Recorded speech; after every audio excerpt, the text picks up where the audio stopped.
Hello and welcome. Thank you so much for joining us, and thank you so much to my guests. Today for guests, we have Mr. B or Beck. Hi, sweetheart. Thanks for having me. Thank you for coming. And we have Sure. Kitty. Sorry, I had it popped up in the sound, and I'm like, oh, where is it? I couldn't find the window to close off the sound. So tech gremlins, It happens. Yeah. Hi everyone. Sorry, didn't do my makeup today. I'm just tired. It's one of those days. I didn't even notice. I thought you looked fine. I didn't even notice. Thank you. Usually I try to be more creative with my appearance when I'm on a stream, but my fuck field was barren. Yeah, I had none to give. I get it.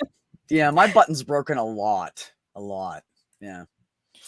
And we have a comment from Greyheart Labs that I should have known, but I did not know. It says, Happy International Asexual Day. I had no idea that today was International Asexual Day. If I had known that, I would have made sure to get an all asexual panel. Do you want me to leave? No. Because I like a lot of sex, so yeah, I should probably leave. Yeah, I'd have to bounce too. Yeah, Kitty and I gotta go, man. I don't know where Claire is.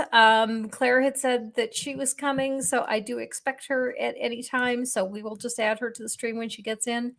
Randolf Richardson is also coming. Randolph, I did know was going to be late because this is right about the same time that Randolph gets off work. And I said, hey, Randolph, don't beat yourself up trying to get here on time. Get yourself something to eat, relax. So when you're ready, come and join us. So Randolph should be here in a bit.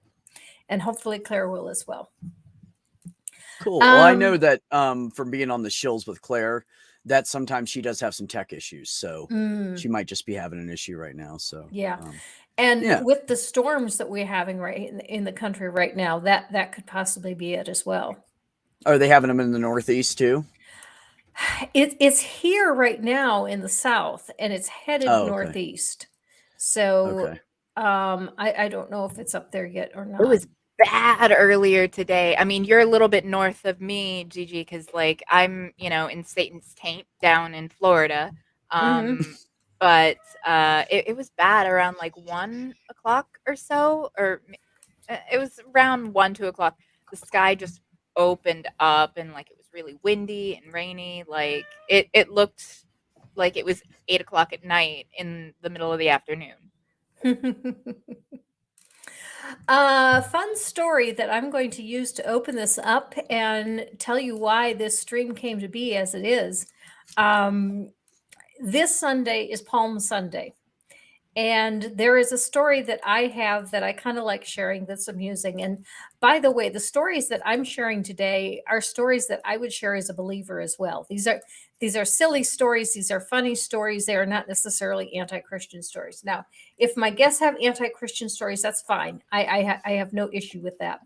But the stories that I have to share today are just simply silly or funny things that happened in church. And this had to, Eris is here. Hello, Eris. So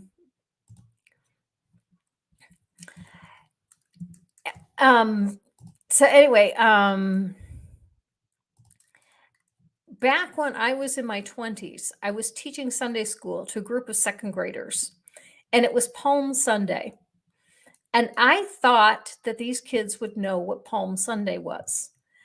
I have been since extremely surprised to find out that not only did these children not know what Palm Sunday was, but a lot of adults that are believers don't seem to know what Palm Sunday is. And so when I was teaching these children, I asked the children, all right, today is a special day, and we call it Blank Sunday. And it's named for a type of tree. And we call it by this name because the disciples waved branches from this tree at Jesus when he entered Jerusalem. What Sunday is it? And the sharpest girl in the class raised her hand and said, oak branches? And ever since then, whenever I think of Palm Sunday, I imagine the disciples with oak branches trying to wave these should have gone Canadian with the maple, and then you could have maple syrup at least. I mean, fuck. That's like so Americanized, isn't it? The oak branches. It's an American Palm Sunday. Now it's Oak Sunday. It's Oak Yeah, Sunday. absolutely. It's Oak Sunday. That's great. That's great. Although I to couldn't her even. credit, Yeah, there were no palm trees in the area where we were living. We were that's living in what Indiana. I'm saying. Yeah. Right. So we Americanized it because we really don't have a Right. lot of palm trees. And No, half the we- palm trees we have were planted by us and are not indigenous to where they are. Mm. Like South Carolina, for instance, they didn't have palm trees up. They don't have palm trees in South Carolina.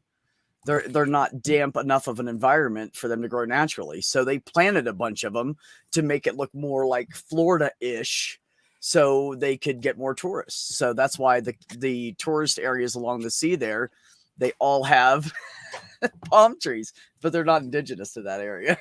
They planted like thousands of palm That trees. is one thing that we do not lack here in Florida. Palm trees, mosquitoes, And palmetto giant bugs. palmetto bugs, which are basically 2-inch long cockroaches that will fly in your fucking face. And Yeah, if they fucking get behind your stove, you can hear the click, click, click, click, click of their little feet. Like behind, it is the most horrifying thing. disturbing. Like, Okay, it is really quick. nightmare fuel. This has nothing to do with church, but I have to tell you this story, Kitty, because you understand. I might have feel your told pain. you this story before, but so when I lived in Florida, this was like a month or two before I got pregnant. Okay, so I'm working at Subway, and the trash can, instead of being behind the building, was over on the edge of the parking lot. So we had one of those like heavy duty green with a big lid, low slung trash carrier things, right? Hi, Randolph. Hello. So I was bored at work. There was nobody around. There was no business. I had cleaned everything, prepped everything. I had literally had nothing to do.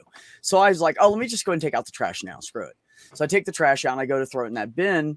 And I brought the bin back over and I said, you know what? There's that cardboard stuck at the bottom. People are so lazy. Why not just fucking pull it out?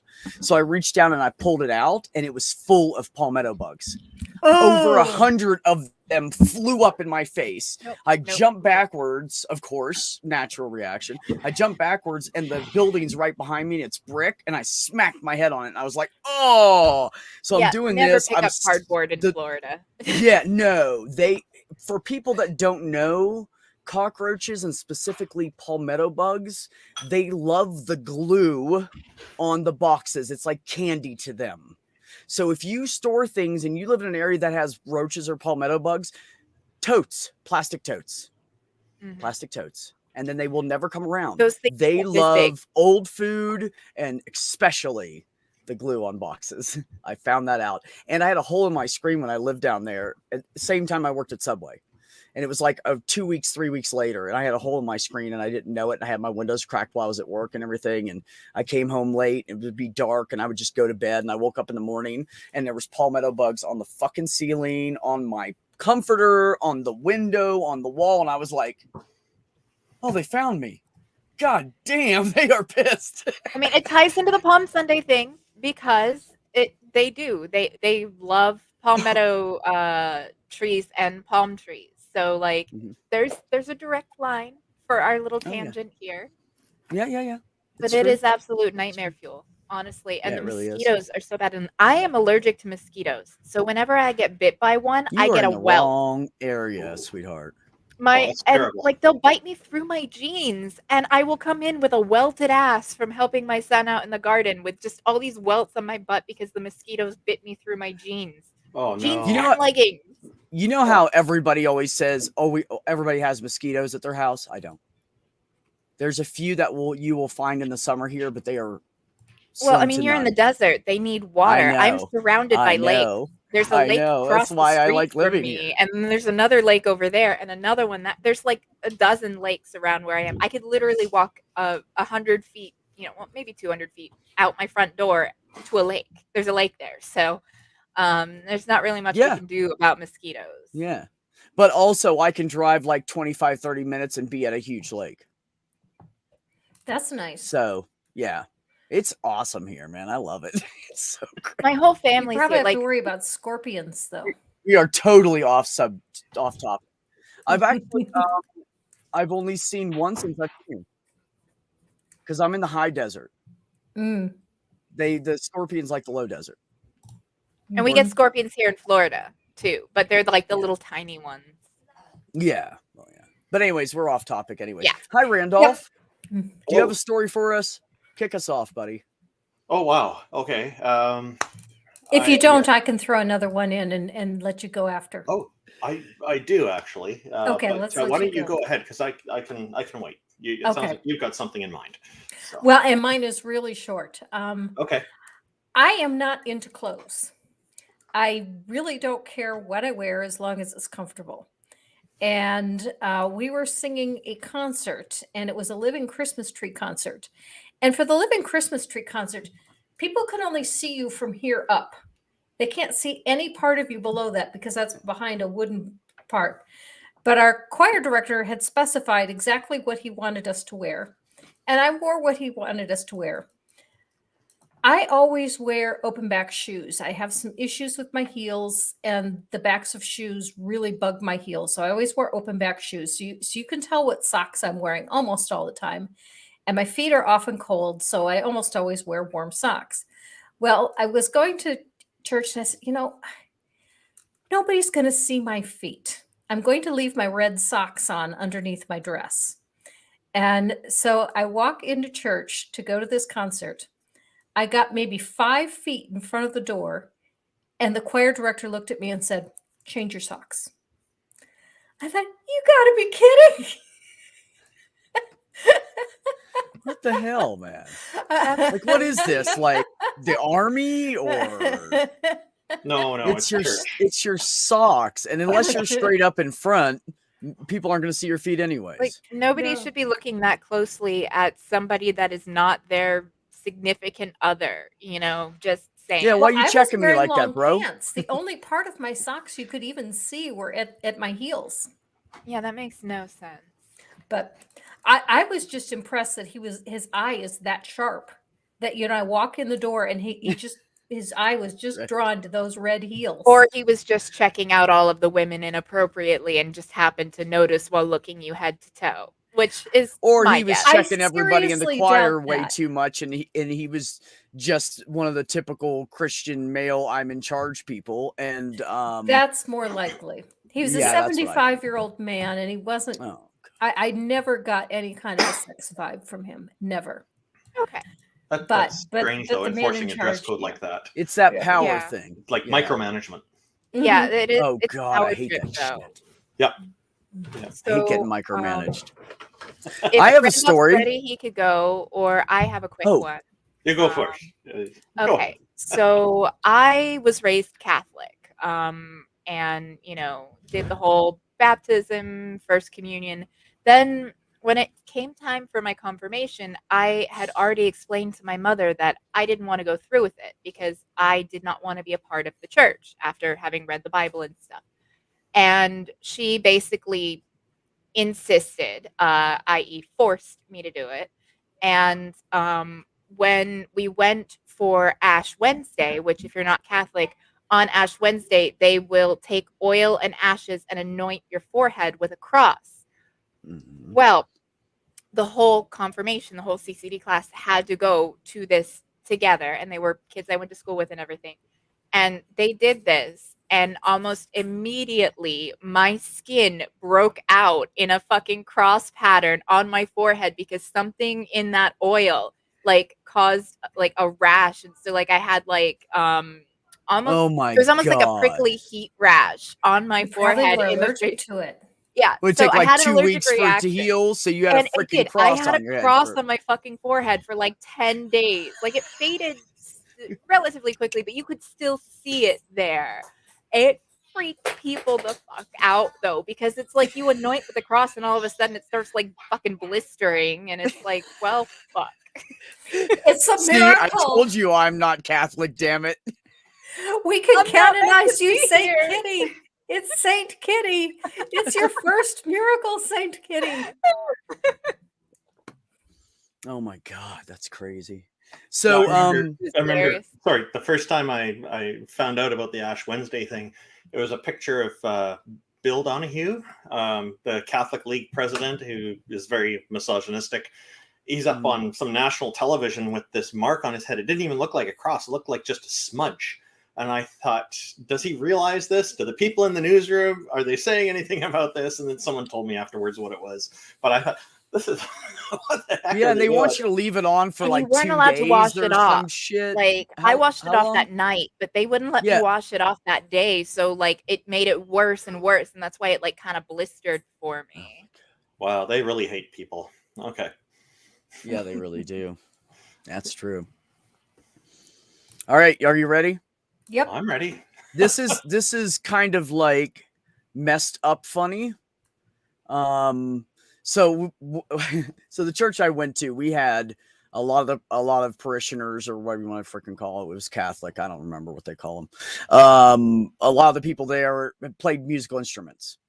So randomly on special occasions and stuff, they'd have like a little, some of the people would come up and they'd all practice ahead of time and like play like Christmas music or whatever, right? So we had kind of like a band, and there was like a couple people with guitars. Somebody had like a banjo, little drum kit, and there was like somebody had a flute and a clarinet and something else, I think, right? So they decide, hey, we're going to go to the old folks' home for Christmas, and we're going to play some music for them, and we're going to sing.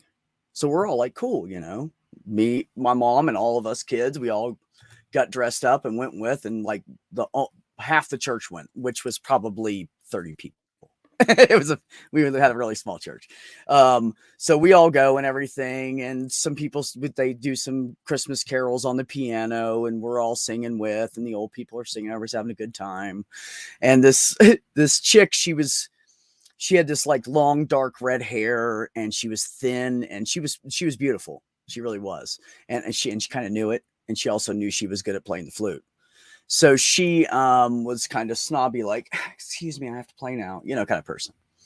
And she was always trying to be like perfect, and she had to be perfect in every way, everything she did. And so she gets up in front of, which pretty much everybody in the church despised. All the other kids, we were like, she's such a bitch, So we're all there, and she gets up in front of this. And I mean, there's 80, 100 old people in this huge, huge room, like the great room of the place. And she starts playing on her flute the MASH theme, Suicide is Painless. Yeah. Not appropriate for Good church. Catholic girl. Not appropriate in an old folks home. These people are all like sitting there miserable, trying to not, do I want to die or not? This sucks. To but be I don't wanna fair, though, die. I guess it And depends on what you consider But- appropriate. Well, yeah. No, you don't play that shit in front of a bunch of sad, old, sick fucking people. Half of them were laying in beds, and they drug them out in their beds. They might have loved MASH, though. I mean, MASH was a phenomenon. But they all know what that song is. That's the point. That generation of people, I mean, MASH came out before I was fucking born. They know everybody knows what that song is. Everybody knows that theme song. What? Yeah, MASH I think so. Didn't MASH come out in like 60 something? No, when did it come out? I think it was the 70s. Was it? Yeah, I'm pretty sure it was. I was still watching it, not in rerun, when I was in college, which would have been 1980. Oh, okay. It's a special show to me because my husband was in Korea. 1972. Oh. September 17th, 1972 was when Okay. the first episode aired. Oh, okay. So it was literally, I was a year old. One But of the anyways, funniest point things. is, by the time you get 10 years up the road, and it was such a famous, show and everything. And this happened when I was like 10 years old, maybe 11, something like that. And we were all just staring at her like, the fuck are you doing right now? And boy, I tell you what, we all got out of there, and it was the talk of the town for like a year, because everybody was so like embarrassed. Like, oh my God, I'm so sorry I'm associated with her right now. It was horrible. She also quit getting up and showing off with her flute too. So that was good. So February 28th, 1983. See? Thank you, Ox. See, I didn't know that. I thought it was like 68 or 69 or something. That 70 it started. I don't know. I was a baby. This is the picture of Bill Donahue I was telling you about. Oh, yeah. Okay. It doesn't look like a cross to me. It looks like just a smudge. I mean, if you Well, squint, maybe. Unfortunately, I thought he had an the arrow in priest- his head. Yeah, it really does look like there's an arrow in his head, like a crossbow bolt. Yeah. Um, I laughed so hard when I saw this. Does he know? I hated that shit, man. We would all get home and we'd be like walking around and stuff, and then we'd go out to do chores, and we always got sweaty because we lived on a freaking farm, you know, and we were always out busting our ass. And we'd come in with a wiped off mom and go, "What happened? Oh, I got sweaty, mom. It was running down my eyes." Oh, okay. We go out and wipe it off like right away. God, get this thing off my head. Yeah. None of us are over there very enthused about that. Oh boy. So, Randolph, what have you got for us? Well, Jim. you did say there'd be a need for church stories, and I actually do have one. Even though I've never been religious, I have been in church a few times over the years.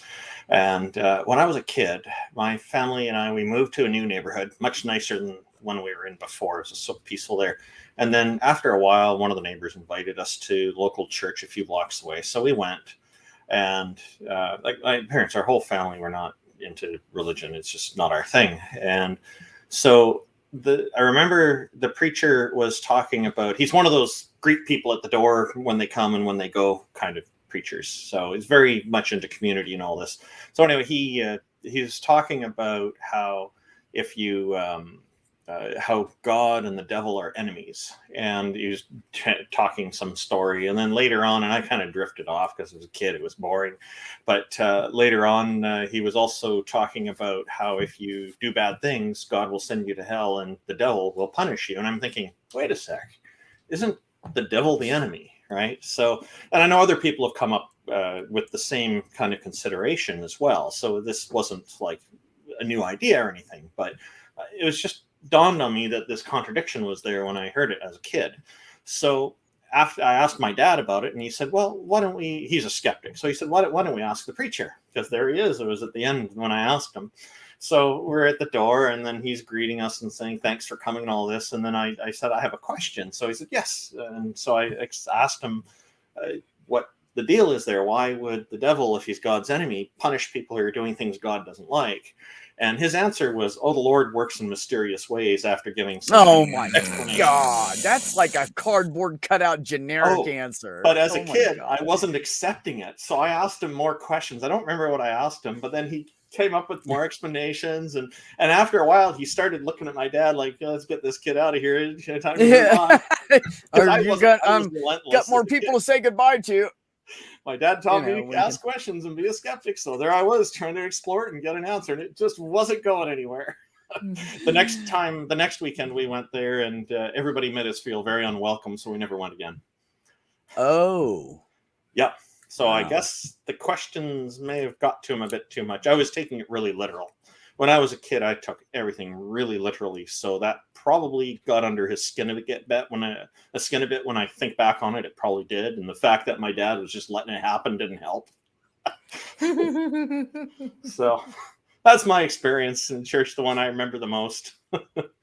So I can also remember my wife and I, after we first met, some friends invited us to a church, and it was called Glad Tidings, which I always thought was an interesting name, but it sounds very churchy, I know. So I think they picked a suitable name, but when we're there, we didn't stay for the whole thing. We just stayed for a little bit. And it felt very cringy, I guess is the word you could use, because the preacher was preaching something. He was one of those dynamic ones on stage who jumps around like a televangelist and gets people all riled up. And then people in the audience were saying hallelujah over and over again. And I felt like I'm in the middle of a pinball machine with the balls bouncing around. Every time they hit something, the sound is hallelujah, hallelujah, hallelujah. It's coming from all over. There's no pattern to it because everyone's just kind of blurting it out randomly. So it was a strange experience. So yeah, I wouldn't consider that a bad experience. That one is just kind of odd. Yeah, well, tonight wasn't really a night for bad experiences. Tonight was things for funny and silly. Yeah. So the pinball machine effect, I like to call it. Yeah, and as I mentioned at the beginning of the show, the things that I'm sharing today are things that I would have shared even as a believer. Yeah. Okay. So I have another one. Okay. In the town that we moved to when we moved down from Massachusetts, there was this church, and every year they would put on a passion play, and it was like a big production where they had like they sold tickets and everything like that. And I think I went to it twice. Like once was on invitation, the other time was just like my family wanted to go. But the time that I went on invitation of some my friends' parents who were part of the production, like they did stuff. They basically, like I said, they had real livestock in the show, and the donkey ended up relieving itself on the stage, Ooh. and the person who was playing Joseph slipped and landed on his butt in In the the pee. donkey shit. In Oh, the the donkey shit. shit. Yeah. No, the donkey shit on stage, and You said Joseph relieved. slipped on it I thought and landed it. usually when somebody says that, I think of peeing for some reason. But yeah, no, he slipped and landed on his butt in donkey shit. Who slipped? The guy playing Joseph.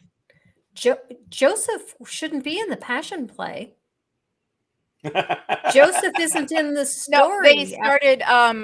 they started with a nativity in the beginning, and then they moved on to the passion. So Okay. like So they they did like did the whole life of They did it. Jesus for Okay. their thing. Okay.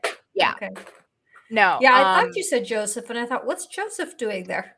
Yeah, I- no, like the birth part is like early on in the beginning, and Mhm. so it was probably a good thing too, because like that same actor like was playing another part like later on. He was like one of the Roman soldiers or whatever.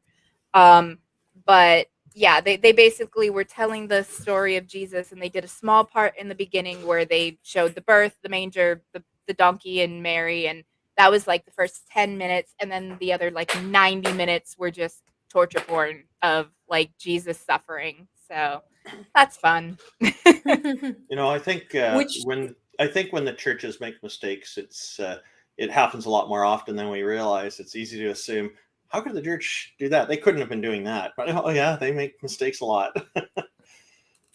And that is the perfect segue to something else, which is I also brought along some funny church signs. And Oh, one of them nice. goes I right love along those. with what Kitty just said. And it is the perfect sign for just a minute, I gotta find it. There it is. It is the perfect sign for Palm Sunday. And this is it. Sunday's message. Jesus said, "Bring me that." Oh boy. Yeah. I have a bunch of signs in my collection too. If you run out, I can certainly add some brevity. Randolph collects them. He has a lot of those signs. I've and over really? 300. Yeah. I have a signs. whole folder, and I just titled it "Offensive Shit" because, like, in the eye of the beholder, like the memes and signs that I save could be considered offensive to believers, but you could also consider it offensive to non-believers that they would put this stuff out in the ether. So, it works either way. I have about 41,000 memes in my collection. Here's another sign that I found hilarious, and I thought about using this one for the thumbnail, but I was afraid that YouTube might veto it.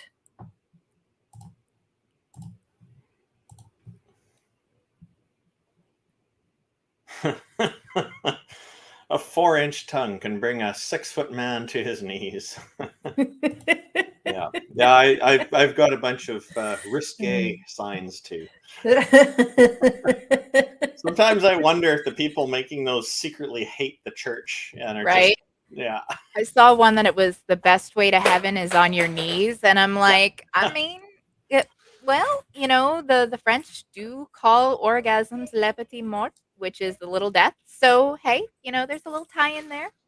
In Quebec, one of the eastern provinces in Canada, when people swear, they can swear angrily and it's very bad. But if they talk angrily about the church, that's worse than swearing. It's just a Canadian cultural thing. Mage Grey Wolf. Okay. Didn't miss that. That's okay. I'll put it back because Sorry, I put them I was up in the muted. wrong order, which is my uncle gave me a sign to mark where he wanted his ashes to go. Quintessentially, the sign read in big red letters, "Sold." So And Mage says, right after I placed the sign, church let out and all the churchgoers walked by it. Nice timing. that's great. Mm. That's great. Sorry that I got those in the wrong order the first time. Oh, I had something. I started saying it and I was muted, and now I forgot what the heck I was going to Oh, say. It was sorry. If funny, you think too. of it, just No, it's my fault. ADHD, Granny, you know. Brian Stevens says there's a guy selling tickets to his funeral and he's now well off financially. What happens in Vegas is forgiven here. Yeah, I found that one too. There's a lot of great ones out there. I've taken a few pictures on my own too of these things. I wonder which Mount Vernon that is. I've lived in a Mount Vernon before. Mm. But there's like 8 of them in the United States. Greyheart asked, considering it's your stream and it's Asexual Day, do you mind if I do some self-promoting in the chat for my Twitter and DA page for anyone interested? No, go ahead, Greyhearts. You go ahead and promote away. I'm perfectly fine with that.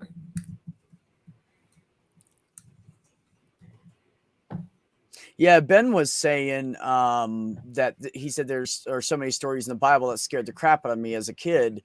And he said he was in a lot of the plays when he was a kid and exposing children to like the Romans killing people.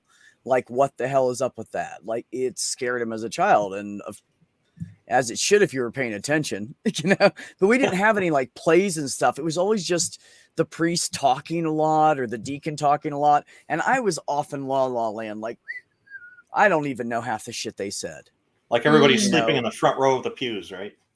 Yeah, but no, everybody was all like focused, but not me. I was like, are we done yet? Can we go? I want to go outside. Can we get out of here? You know, like that was me. My mom was always like patting my leg, going, "Hold still, hold still, hold still." Like it was like 8 to 10 times at every mass we were at. That was my life. You should have asked. You should have asked your mom, why do I have to hold still? It's not like I'm going to go to hell for it. You'd probably get yeah, but I wasn't paying attention enough back then to even know what they were saying. And then when I got a little older and started recognizing what they were saying about the time I was like 10-ish, I started actually paying attention. What does it say? Anal egg hunt. Anal egg hunt. April 12th, 10 a.m. free family event. The whole family. I think someone should go back to school. This one I'm showing now is one I took a picture of that happened in my city just from a couple of years ago. And it says, when all think alike, no one thinks very much. The irony on this is just so thick. Oh, damn. Yep. I love that. That's fucking great. People I take the kill pictures me. of them when they're good like that. People kill me. And John Christian says, how do you make holy water? Boil the hell out of it. You freeze it with little toothpicks in it. And when it's done, you pull the toothpicks out, you have holy water. That's what you do. And Ox says, I thought it was holy the dancer's bathwater. When I was a kid, I was like, and my mom was like, oh, this is what you do. And she, she showed me, because I was finally old enough to see in it. And so she shows me and everything. And I'm like, okay. I couldn't figure out what the fuck we were doing that for. I did it every time I walked into church because I was supposed to, but I never understood. I was like, why am I, this is ridiculous. Why am I doing this right now? Why are you wiping off the foot of a statue and making us kiss it? The whole entire congregation. Okay. Randolph has running from your problems doesn't count as cardio. This is my favorite church sign. I saw this one day and I had to get a picture. This is right across from a community center, by the way. And Kitty has the most powerful position is on your knees. Gotta be a power bottom for Jesus, man. Hey, it's like that guy said on TikTok. You have to let Jesus inside you. Jesus be- wants to come inside you. Don't be You the should power let bottom. him come inside you. Yeah, He These- said you don't will be the power feel that. bottom. Hold on. He said that you will feel that warmth, that dripping love. So just let Jesus come inside you. It was hilarious. I don't even know who it was. Now I'll have to go back and look. But he was saying It was. something I about- was dying, Granny. I was dying. He went on for like 5 minutes like that. It was hilarious. Man, you wish you had that recorded. Oh my god. Well, I do. I just have to find him on TikTok again. Oh yeah, you had to put that up. Kitty, But, I oh just my- respond to you talking about Jesus bottom. Don't be a bottom for Jesus. Be a donkey for Jesus. Jesus, Randolph. Okay, so this one I'll have to read out because it's going to be too small to see it. But all four of them basically say the same thing. Reason is the greatest enemy that faith has. These three say that. And then this one is reason, the devil's greatest whore. And then it says underneath, admitting you have a problem is the first step to recovery. So they memed like 4 different churches had one way or another of saying reason is the greatest enemy that faith has. Because it repeats 3 times, and then reason, the devil's greatest whore, which is the same thing, just in a more crass eye grabbing way. And so yeah, it's something, man. Like I do wonder if these people like actually like the church or just lack self-awareness. Yeah, it's probably a bit of both, depending on which church you're at. This one I took a picture of because I thought, what a great question. What on earth am I here for? Right? Why the hell am I at this church again? That's how I see it. Yeah. What on earth? What am I doing here? Why am I at this church? Actually, I saw that for what they meant it for, and I was going, "What's wrong with that one?" You No, I gotta think it's put a good gyms up question. there, Granny. I wish more churches would ask good questions. Mm-hmm. What did you say, B? Beck? Atheist Edge, Jim. Could you put that comment Well, up there? I've had this held still for quite some time because I wanted to get this comment from student Dr. Ben. That's actually from a while ago. Is I think an anal egg hunt is more kid appropriate than the crucifixion. Touche. Oh, I mean, that's Wow. better than nailing somebody up and watching them bleed to death Mm-hmm. any day of the week. And Atheist Edge says, "Do not swallow anything. Satan is trying to ram down." Your throat. Jesus comes Joel first. Osteen said that? Joel Wow. Osteen. Wow. Oh, Jim, I fucking love you, bro.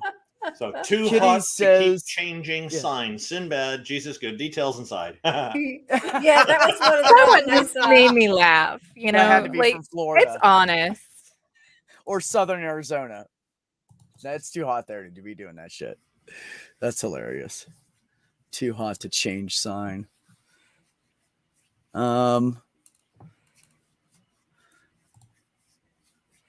Shame on all of you people. God will not be mocked. Oh, I love it when people say this because I have the same response every time.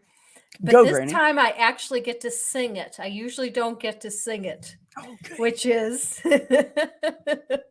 I'm gonna mock around the clock tonight. Gonna mock, mock, mock till broad daylight. I'm gonna mock around the clock tonight. Do, do, do, do, do, do. Jesus is the yeah. And Kitty says, "Don't let sin against you produce sin in you." Oh, Wow. Light likes to tweet that one a lot. I can't read it. Do you know what? Hell is come. You know what here- hell is? that's Come hear one of our the ones preacher. yeah, that's one of the ones I had for today too. How do people put that up and not think, "Oh, that might sound weird"? Like, really?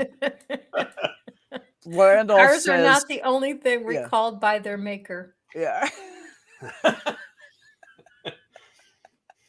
I'm going to tell you what, Granny, in my household growing up, my mom, as you remember, I'm sure, was like a solo parent. My dad was either in the Navy or when we came home from the Navy, he was at the bar and drunk. He was never home. She was always doing everything. So she literally took no shit from us. And there was a couple times she said, "You need to watch it. I brought you into this world and I can take you back out and make another one like you. And then you look around at the other 6 kids and you're like, sorry, Mom. You're right. You can look. There's already 6 more. You don't really need me. Bill Cosby said that. Don't push. Bill Cosby Yeah. used to say that. Yeah. Yeah. My mom said that when I was little. She used to say it to the older kids when I was like 2, I remember. Okay. Kitty has the fact that there is a Y to hell and Highway. only a highway to hell. and only a stairway to heaven says a lot about anticipated traffic numbers. These church signs are a lot of fun. Eat the devil's corn, you will choke on his cob. Oh my God. You're kidding me. No, And that's they not didn't. from my adult category.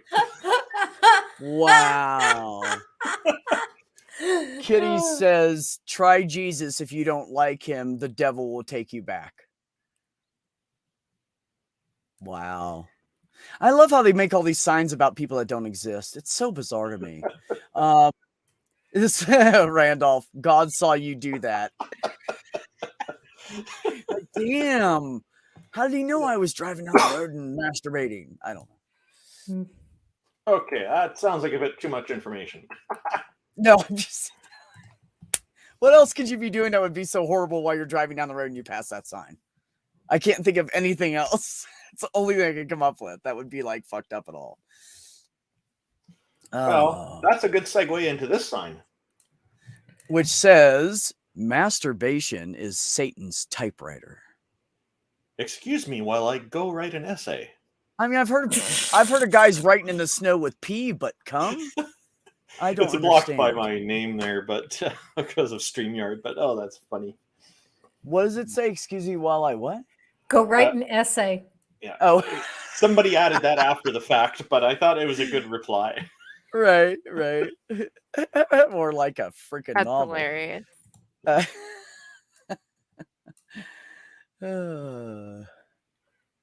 churches That mock is too themselves funny. with what they put on the signage. Yeah, clickety click, right? There goes the typewriter. Ding! Hold on. Hey, everybody can play. I can't read it, We Kitty. can't All right. read that one. No, it's fine.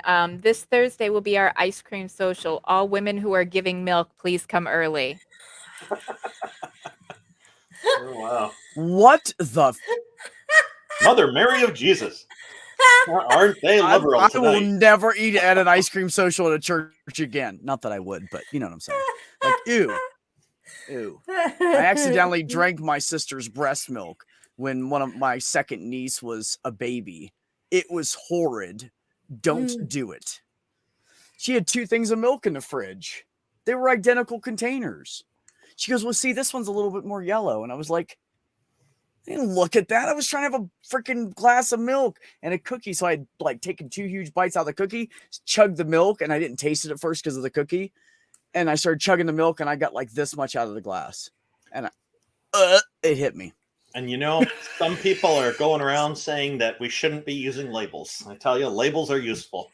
Yep. Right. Thank you, Randolph. Randolph says, we love hurting people. See, now, as soon as I read that, I didn't think of that in the good context. I thought of it in the bad. I thought of it in the good first. It took me a while to get the second context. Yeah, I'm sure they mean they love to help people who are hurting. They want to welcome right. them, but it sounds very biblical the way we're looking at it. Yeah, just don't look at it in a biblical context. Jim, it's not about the taste. It's about the idea that it was my sister's breast milk, man. That's really what it was. When I realized it. Ugh. Not bad. Kind of tastes like water in a can of corn. I don't know if I agree with you on that, sir, but it's not terrible. There's a lot of If wisdom the on this truth side. hurts, then it's working. Yeah. I don't get it.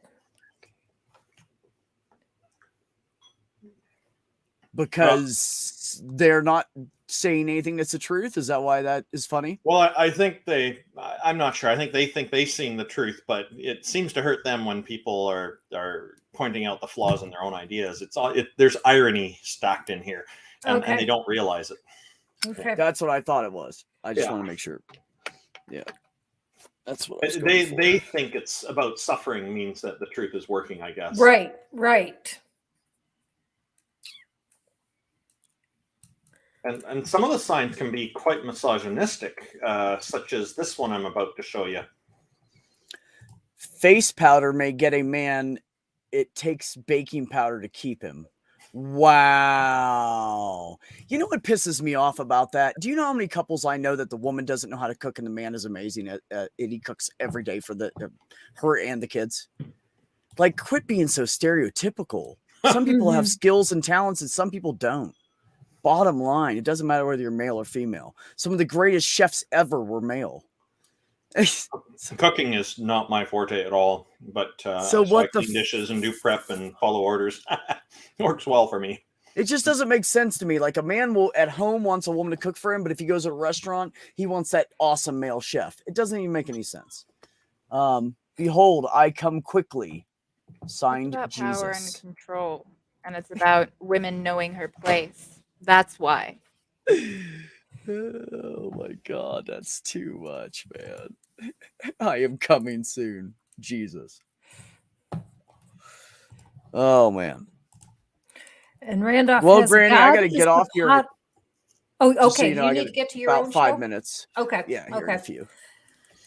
God is the potter, not Harry. Leviticus 13, 1931. 1931. It's a reference to Harry Potter. Harry Potter, right. Yeah. What is the point of that? It's his last name. It's not about it's not about a skill. It's not like his last name's Goldsmith because his parents used to be jewelers or something. Like, what the hell? Yeah. It's just a last name. He's not a ceramics guy. So it doesn't even apply. Oh, yeah, that's a bad one. So anyways, Granny, I'm gonna hop off here and head over to mine. Okay. And if everybody wants to come over afterwards, when you guys are done, do not leave Granny's stream because she's great. And we talk for hours. So enjoy this. We'll still be there. And if you guys want to come on over and say hi, let's do it. All right. Okay, Sounds great. good. Thanks for Awesome. coming. Thanks Thank for you for the inviting me, Granny. It story. was nice. Yeah, it was nice hanging out with you again. I Great love to you see guys. B. I was trying to Bye. contact your brother Bye, Richard. guys. Can you let him know I sent him something on Twitter? Sure. Yeah. Sure. Oh, he never checks Twitter. You got to email him. Oh, okay. Yeah. Right. Okay. Bye, guys. Love you. Take care. Thanks. Bye-bye. Okay. And here's the next sign that I had. You've invited people who have collections of church signs. It works out really well. Look at this. Now is a good time to visit. Our pastor is on vacation. Now is a good time to visit. Our pastor is on vacation. Yeah. There was one that I was looking for that I've seen that I couldn't find. Let's see. Honk if you love Jesus. Text while driving if you want to meet him. Yeah, I saw that one too. I think that's actually quite a good one. That's Mhm. very ingenious. The one I was looking for but couldn't find was somebody had one about a sausage supper. And the way they phrased it made it sound like they wanted you to eat their pastor. Oh, I think I've got that one in my collection. You've somewhere. got that one in your collection? Okay. I don't mind it. But could you zoom me up full screen because the part of the picture is blocked?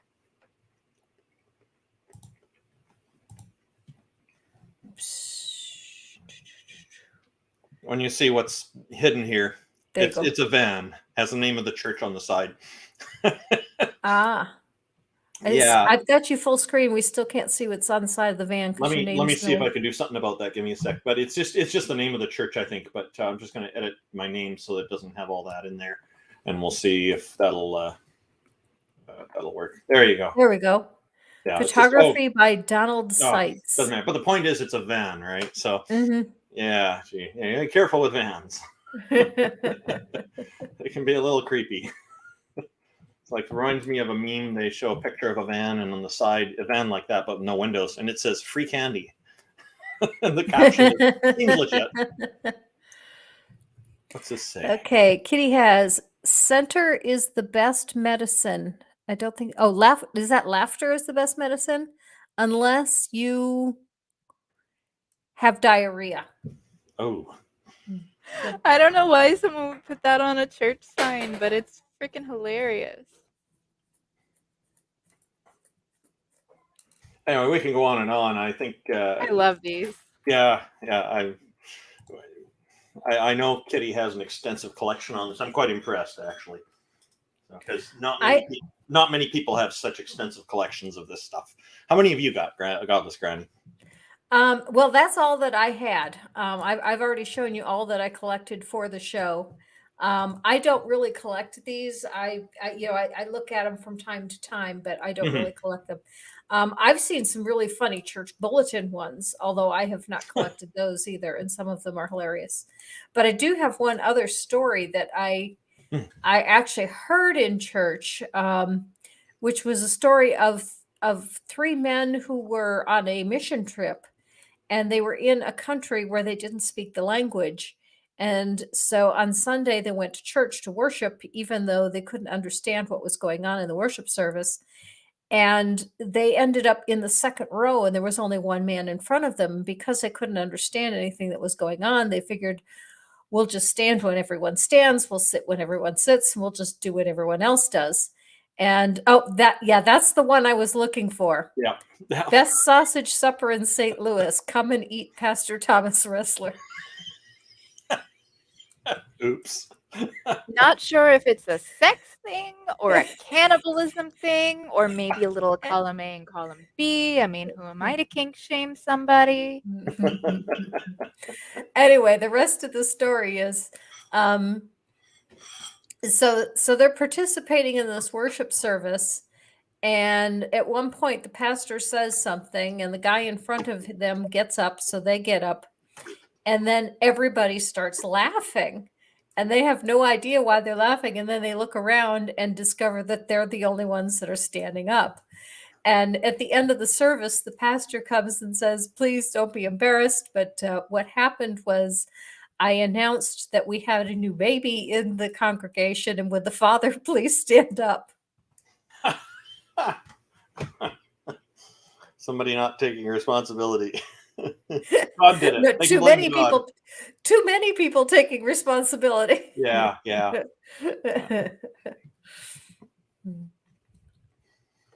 Yeah, it makes you wonder what's going on with these things. Like I've heard stories about stuff going on at even like Catholic girls' schools and other places. And okay,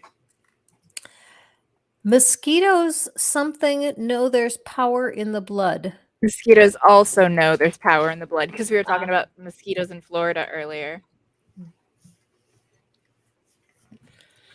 I was at we got invited to a Taiwanese church, some friends a few years ago, and it was just for some celebration for the friend we have. So we go there to show support and that kind of thing. And she knows we're not religious, and that we just friendly thing, right? So, but they started doing some kind of chorus thing on stage, and they're singing, and they're singing very happily about something, and don't let the words kill you, let the church help. Yeah, I've seen that one before. Yeah, I've heard that one. And then they got into singing about Jesus' blood, and they were all still very happy about it. And it was like, what is going on here? And it was a grotesque set of lyrics singing about something really awful happening, and they're all on the stage smiling and having a good time singing about this. It's like, it just seemed like it didn't fit, Brainbug asks a really good question. It's off topic, but I'm going to address it anyway, which is, would you debate one of your former pastors? And the answer is absolutely. I would absolutely debate any of them.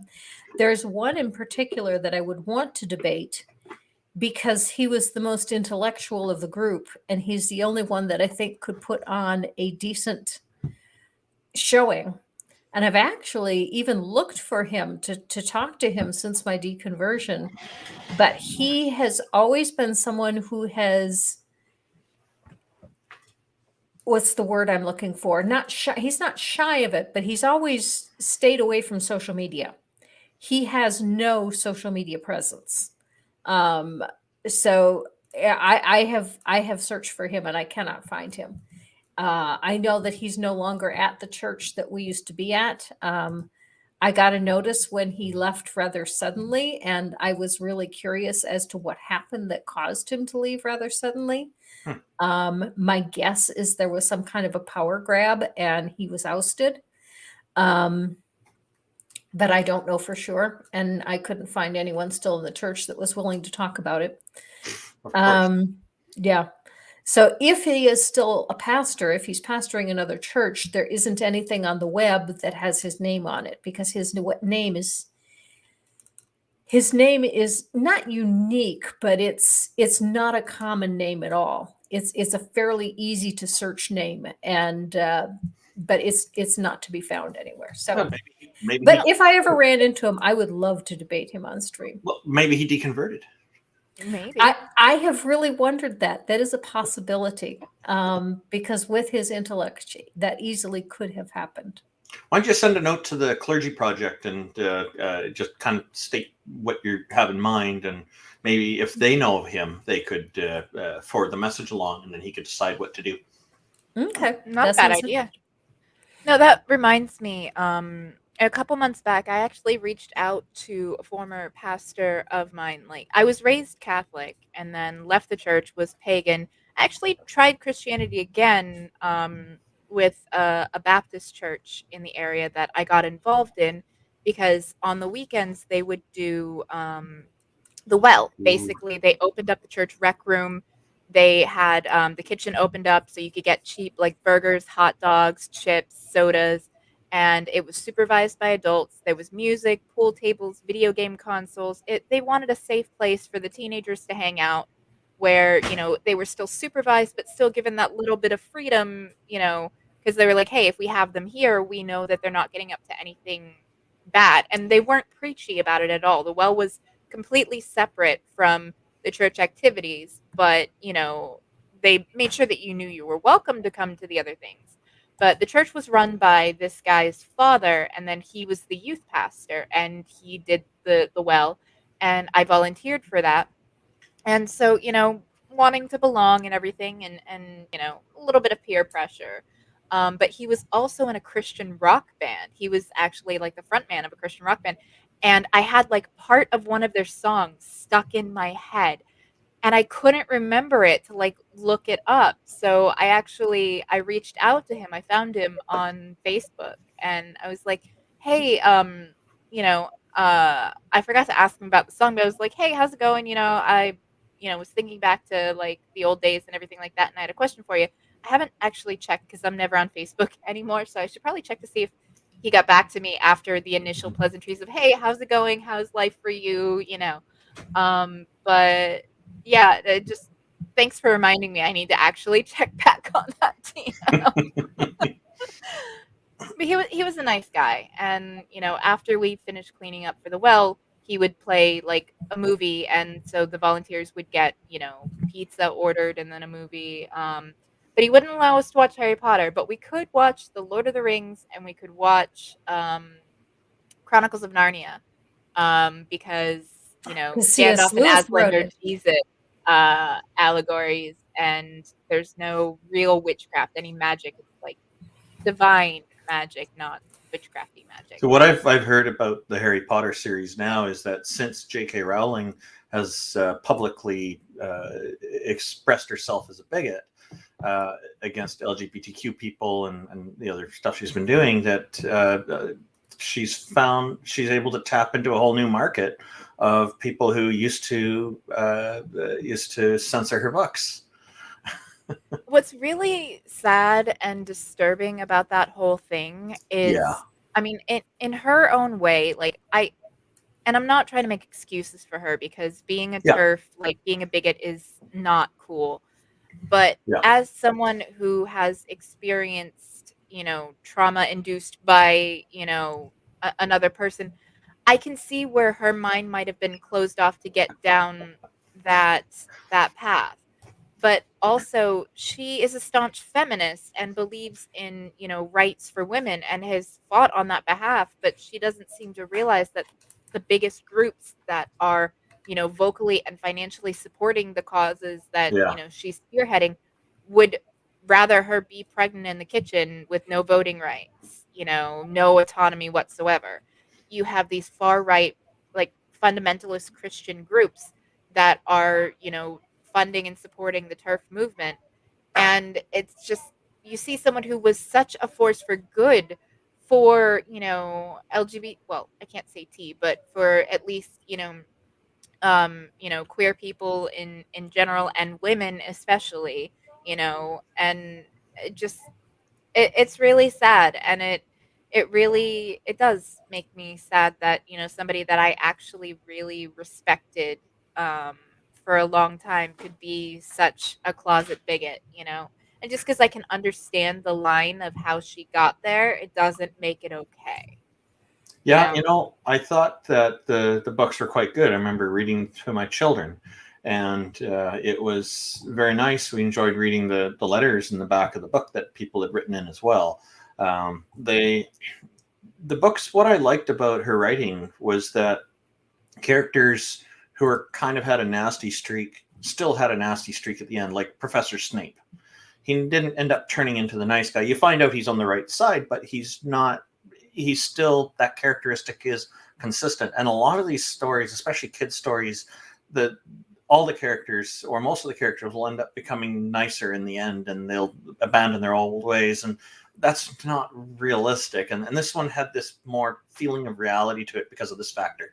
I would have liked it a little bit more if Draco had gotten a redemption arc, though, because Yeah. I mean, he was raised in a household full of bigotry, and the kid never stood a chance. When you're Yeah. surrounded by essentially, the wizarding equivalent of white supremacists, like, it is very hard to break out of that, because they got him at a young age, like he was raised in that. So I would have liked to have seen a redemption arc for that. I also would have liked to see more people of color, and not have, the one of the few named people of color in the book be Cho Chang, which is not an actual name. It's two surnames. Like, so, like, Oh, not in Chinese. It could be in Chinese, but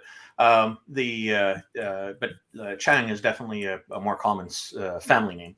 But you're right about the character Draco Malfoy getting that arc, because he could have gone. That could be easily explained by him going through a rebellious phase with his parents, and then finding that this stuff works better, and getting some skepticism in there to help him along, and all this. This would work really well.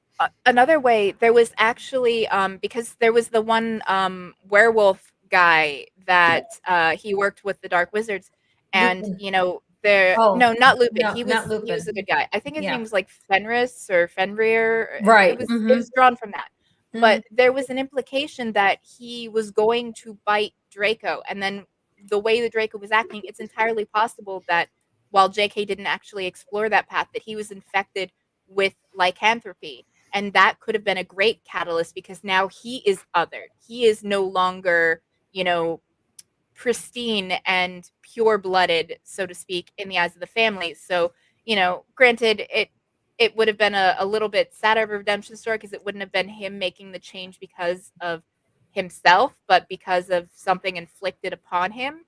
But I still think that even with that angle, if you didn't want to make him a good guy, where he had the change of heart just on his own, giving him that incentive to do it, of, this type of ideology, it others everybody who is not part of this specific mold, this specific box. And I think that it could have been done really, really well, and it wasn't. And that was one thing, like, in my head canon, Draco had a bigger redemption arc, and he's actually a werewolf.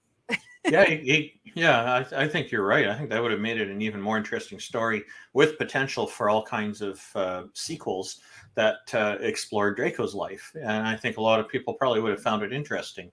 He's They a could have complex done a lot of character. interesting things with it. It's like Snape. Snape wasn't a villain, but he was an antagonist for most of the film. He was on the right side, so to speak. But even that, he was only on the right side because he was pissy that the woman he was obsessed with got killed by Voldemort. Like, he literally only turned on Voldemort because he killed Harry Potter's mom. Yeah.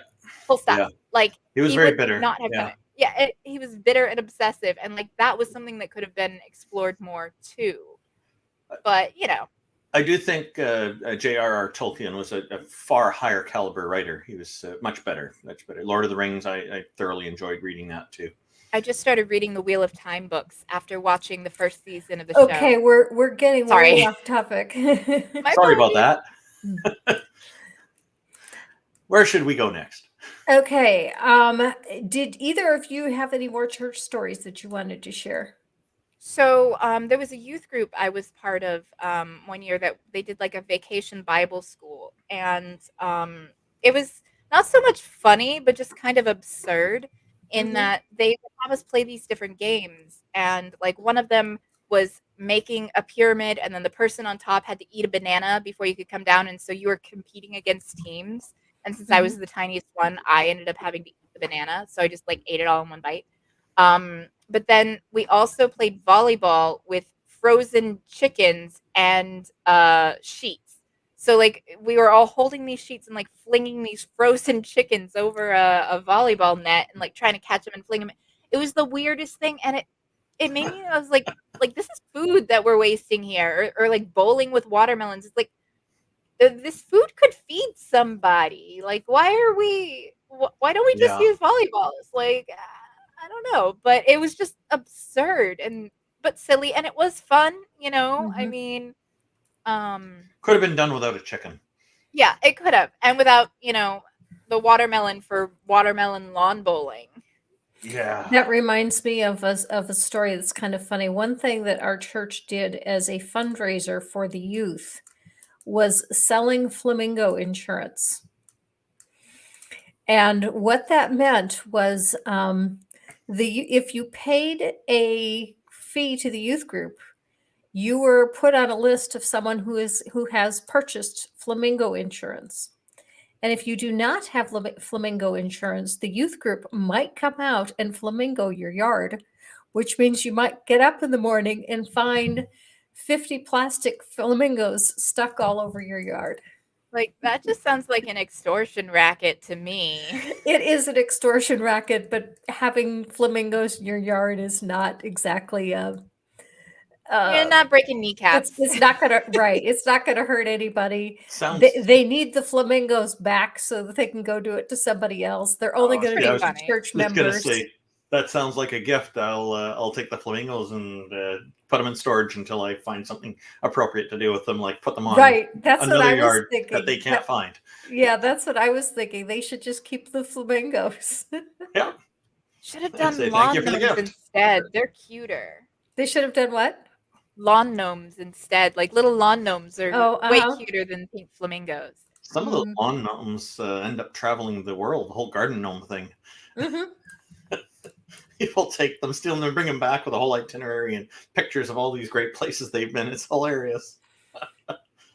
What drives I people? remember one like youth group activity we did. We actually went to Disney, and this was when I was like non-believer in high school, before I had really gotten involved with the other church, but it was at a different church. And so my neighbor invited me to go along, and we ended up going to Disney, and it was crazy because we got super cheap tickets to Disney, but it was for Night of Joy.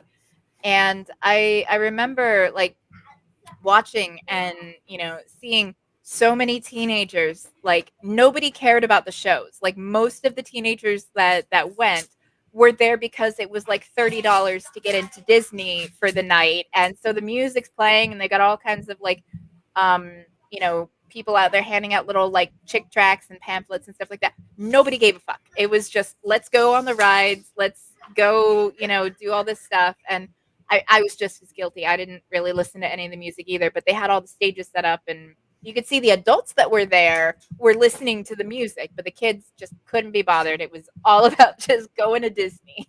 Going for the rides. Yeah, Yep. having a good time. That's the big attraction to Disneyland.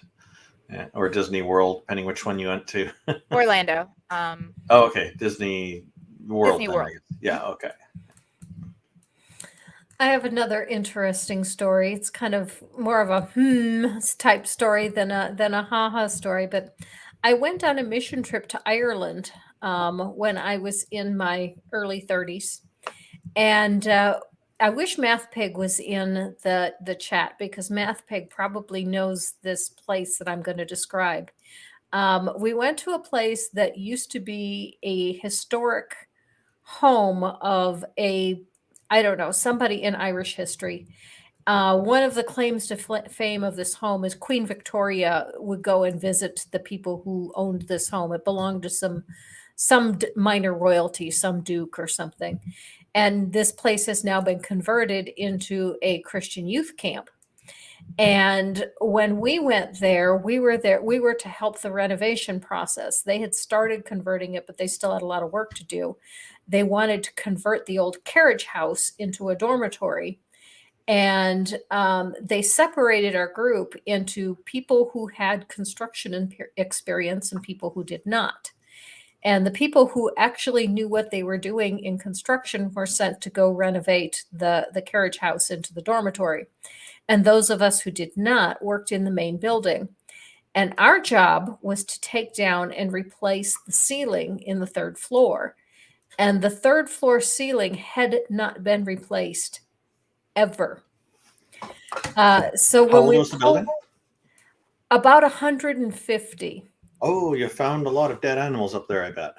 No, we did not. We just found dust, and the dust was like 6 inches thick. Okay. So when we pulled down the ceiling, I mean, we were washing dust out of our hair and out of our noses every day. I have Wow. never gone through so much shampoo in my life. And when But you stop to think that it's 60% dead skin cells in dust, it gives you even more of a heebie-jeebie type feeling. Well, the funniest part was that, you know, after we got the old ceiling down, then they asked us to drywall the new ceiling, and none of us had any construction experience. We had no idea. So we are all a bunch of amateurs trying to figure out how to drywall a ceiling. What could possibly go wrong? Right. Well, we did it, but the funniest part is that we didn't know how to hold up the pieces while somebody's nailing them. So we had 2 people standing on a scaffold holding the drywall up while a third person would nail them up. And then one day, one of the people from the construction people came in and watched us, and they said, "Don't you have a T-square?" And we all went, "What's a T-square?"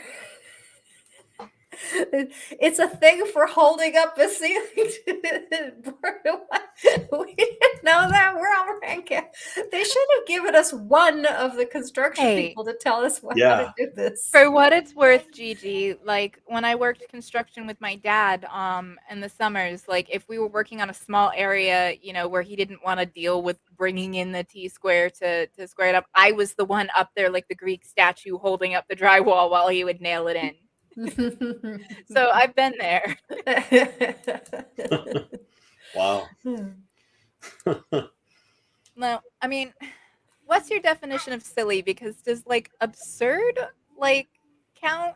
You know, because when I did confirmation classes, the CCD classes, the woman in charge of our group took us on a field trip.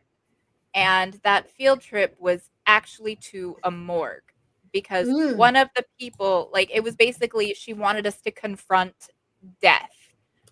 Unfortunately, she didn't really get permission to do that. And the person that, you know, everybody saw happened to be the grandparent of one of the kids that was there. It was incredibly traumatizing for them. Oh, no. So, like, there was a huge shit show. Like, a lot of the parents were pissed because, oh, yeah. I mean, for me, like, I was just like, well, it's a dead body. Like, I didn't really care. Like, I had already decided I wanted to work with the dead. Like, I wanted to be a forensic pathologist. So it didn't bother me. Some kids were freaked out. Some kids were, like, poking at the body because the teacher or person had, like, left the room. And I'm just like, what the fuck are you guys doing? Stop. Like, show some goddamn respect. But it was insane. And that's like, not a healthy situation that they're left to poke at the body. Like, I felt That's so really bad.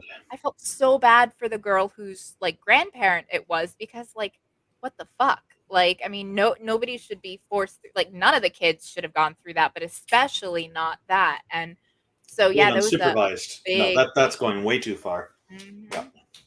Yeah, it was it was something, you know. It wasn't the first Irresponsible. funeral I'd been to, but yeah, like it was incredibly, like, just absurd. Like, what was the woman thinking? Like, there are other ways that, you know, you could address death or your own mortality, and I understand it's not a bad thing to get people thinking about their end of life and having that conversation.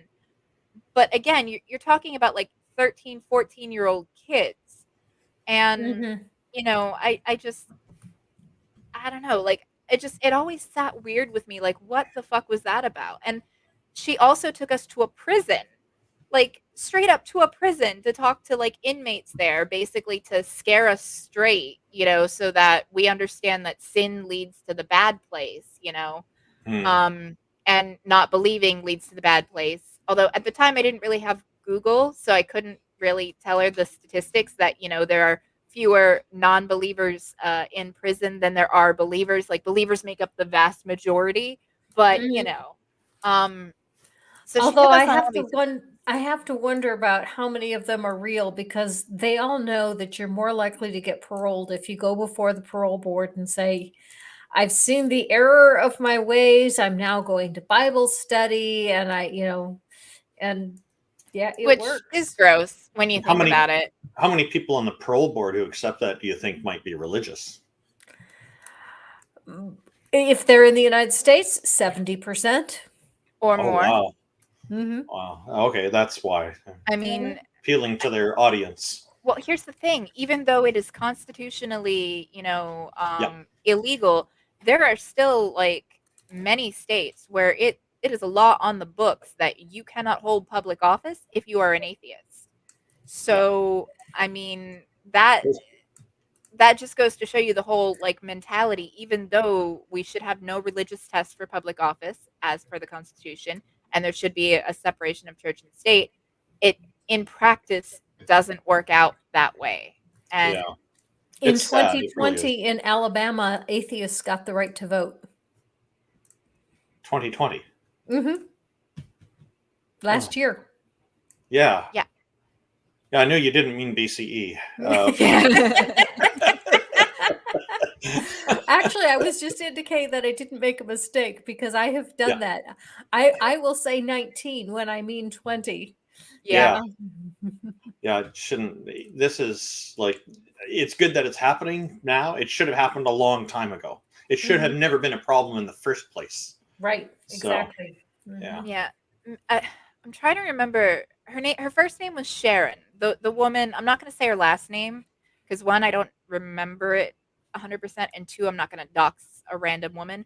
But Miss Sharon was the one that, you know, was leading our CCD class, and not only did she do the prison field trip and the morgue slash funeral home field trip, but also she went on this whole thing. Like, we were supposed to be learning about, you know, the Bible and about Catholic tradition, but she also like was very pro-life. So there was one time where she was giving out the little plastic fetuses, you know, like of the different Oh sizes gosh. in one of our CCD classes.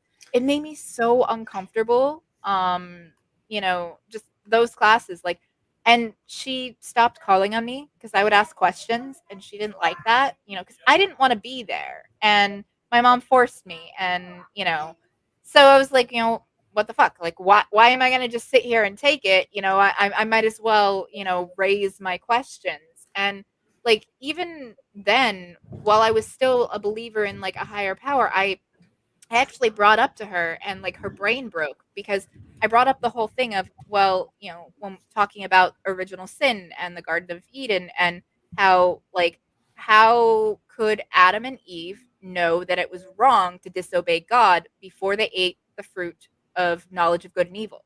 Like, they wouldn't have known it was wrong to disobey before they had the knowledge of right from wrong. And she just went on this like talking in circles before she finally just got fed up and just changed the topic completely, because I didn't understand. It's like, how can you say that they did something wrong if they didn't know it was wrong, you know? Yep. And I don't know, like, Sharon was something else. And then she ended up interrogating me when I went to get married, because I ended up getting married to someone who's Catholic, And so they wanted a Catholic wedding, and that was the church that I had been confirmed in. And so we had to go through basically relationship counseling before they would sign off on us getting married. And I had to agree to things like, Never use contraceptives. yes, and also, love and Raising your support. children in the church. Yes, and love and support my husband in all his endeavors, because Mhm. that's what matters. And, don't basically, she told me, don't be a shrew. Like, don't nag your husband constantly. That's a he reference should. to the Shakespeare play, The Taming of the Shrew. Yeah. And Yes. it was crazy. I Yeah. have one more good story, which is my best homophobia story in the church. Oh, We were doing, the church was trying to find ways to better bring in more people from the community. And so they got us together for a 4-hour session, and they divided us in groups of 6, and they wanted us to brainstorm ideas for outreach to the community. And one of the rules of the brainstorming session, and it's a doggone thing, this was a rule, or I would not have been there very long, or at least after this came up, was you were not allowed to criticize anybody else's ideas. This was supposed to be a place where you could freely throw out any ideas, good or bad. And this one woman said, I've got a great idea. We should reach out to the LGBTQ community. We should let them know that we want them and we welcome them. And then when they get here, we can have them sit down with the elders and they can read them Romans and let them know why they are so sinful. And she was sitting there going, like, isn't that a great idea? And I'm sitting there, holy WTF. I'm not allowed to criticize this idea. It's I like am things that biting my you don't tongue. know that like they're considered an abomination. I'm going to be think they don't sarcastic know? here. I'm going to be sarcastic here. You see, Godless Granny, this is why they don't want women speaking in church. I mean, I've watched the Transformed Wife's content, so I mean, sometimes I think that could actually be applied appropriately, because that woman is a couple crayons short of the whole box. The box. Yeah. And it's a small box too, isn't it? I mean, and honestly, like, Catholicism, like, yes, contraceptive bad. You have to promise to raise your kids in the church, but it isn't quite as hierarchical, as some of the more like fundy Baptist things of, like, the father is the head of the house. You must be subservient to the father, blah, blah, blah. But like, it was like this woman was like this amalgamation of like some of the worst things from like fundy Baptists and Catholicism. And I wonder whatever happened to her. Like, she didn't get fired. Actually, I think she might have gotten fired after the funeral incident thing. But then, 10 years later when I got married, well, it was less than 10 years, she was back at that church. So, I guess they brought her back. You Well, ever we are wonder getting- if people sometimes take things like that too far just so they can get excommunicated? I Is it want easier to than be quitting? excommunicated. Like, the Catholic Church still counts me as a member, and I have not been for a long, long time. Yet my grandmother got excommunicated for divorcing a guy that would get drunk and beat the crap out of her and her kids. So it's like, back in like in the 60s and the 70s, it was easy to get excommunicated. Now they want that political power of saying, look how many members we have. We are still relevant. So it's a much harder to get That's going excommunicated. on today at Grace Community Church with John MacArthur. Hotel California. You can check leave. out, but you can never leave. Yeah. They must be big fans of that song. I actually like that song. It's a really good song. Well, with that, we are getting toward the end of our time. And so I always like to use the last 5 minutes to let everyone talk about what they have coming up or shill for their friends. So, Randolph, I'm going to let you go first. Tell Okay. us what you're up to. Well, thank you very much for hosting this, and thank you to everybody for tuning in. I have been running a live stream on my channel at youtube.com/Randolf Richardson. Randolph is spelled Randolf, no matter what autocorrect tells you.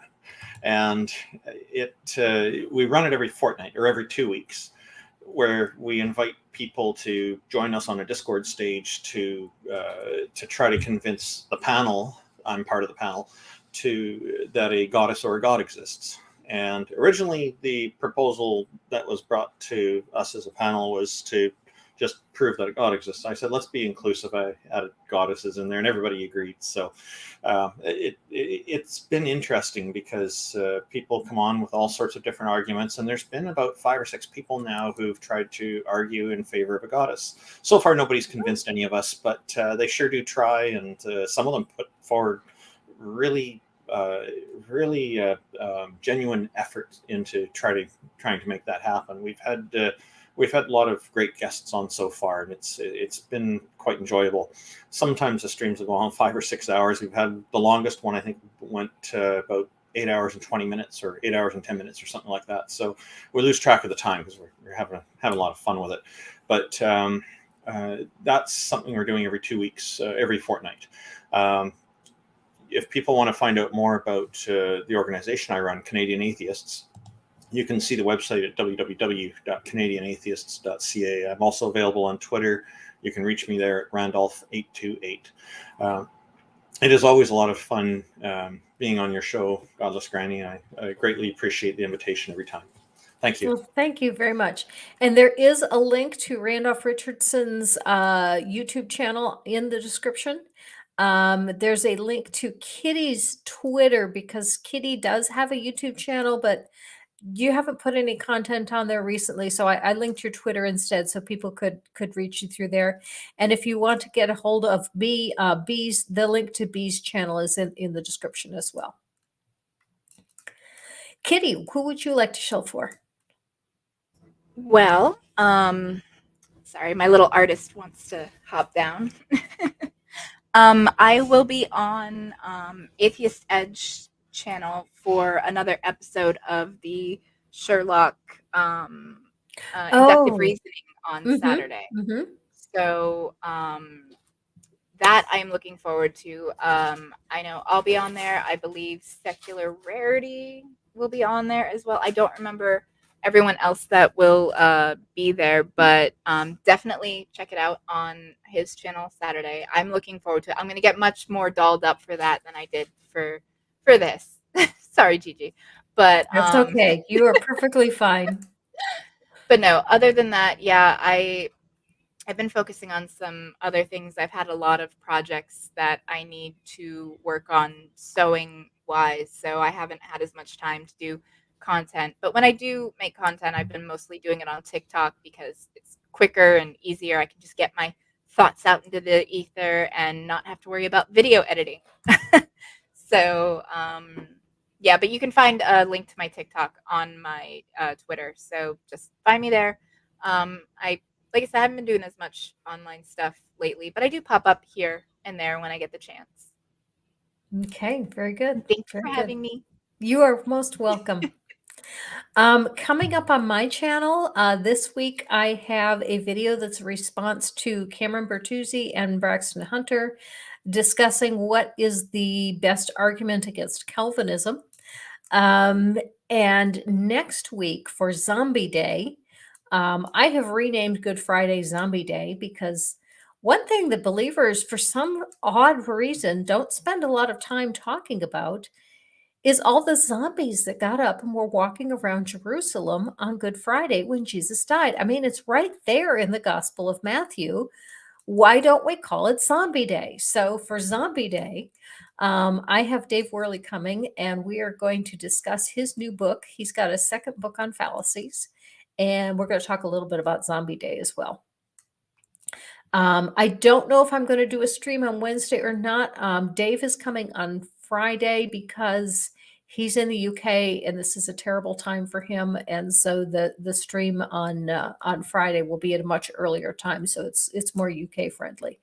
But if I and Randolph is now assigned, this is Jesus is risen, but not a zombie. Did that just for you. I thought you'd like that. National Jewish Zombie or International Jewish Zombie Day is Easter.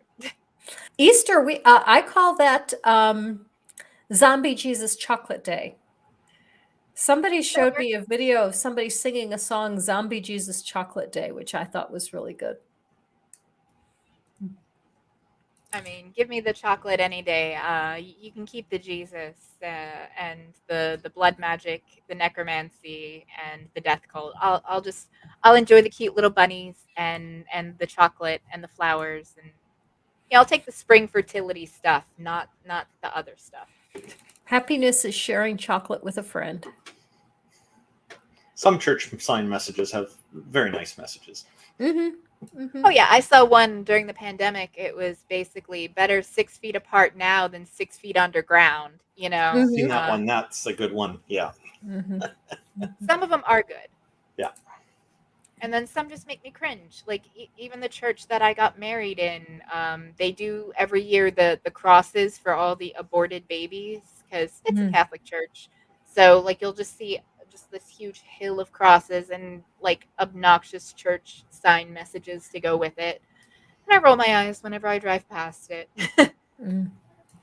One thing I am trying to put together, and if I get it together in time, I might do this for a stream next Wednesday, is Nathaniel Jeanson of Answers in Genesis has a new book out called Traced. And he claims that he has traced a mitochondrial Y chromosome ancestor of Noah to the entire human race. And when I was pointing out that why is there cell biologist putting this out when this is genetics and they have a geneticist on staff and their geneticist is silent about this? And I was criticized by some young earther and who was complaining that this was peer-reviewed science. And I said, okay, produce the peer reviews. And he sent me something. It's the first time a young earther has sent me something that I read it and I said, I have no clue what this says. So I sent it to Scientist Mel and asked Scientist Mel if she could make heads or tails of it and explain it. And I am hoping to have her on a stream to explain what this is all about because it is too complicated for me. I cannot even read it. I thought mitochondrial DNA was traced through the mother's line. So then it would be on the X chromosome. Yeah, but there is Y chromosome mitochondrial DNA as well. Okay. Noah's Ark complaints department. You only brought what's the last word? You only brought what? 2 ants. I saw a church sign that it said Noah had guts to sail on a wooden boat with 2 termites. I have that in my collection, actually. I was just looking at that a moment ago. But the Noah's Ark story is a story. Yeah. And Definitely one thing a I little am longer. happy to see is a lot of the more serious Christian apologists are now agreeing that that's just a story. It didn't happen. Yeah, I guess science education is working. Okay, with that, thank you very much, Kitty, and thank you, Randolph, for coming, and thank you to everyone in the chat. You have added a great deal. It's been fun talking about some funny stories and some funny signs and just having a chance to have a laugh and have some community time. And to everyone, live your life. Cheers. Thank you.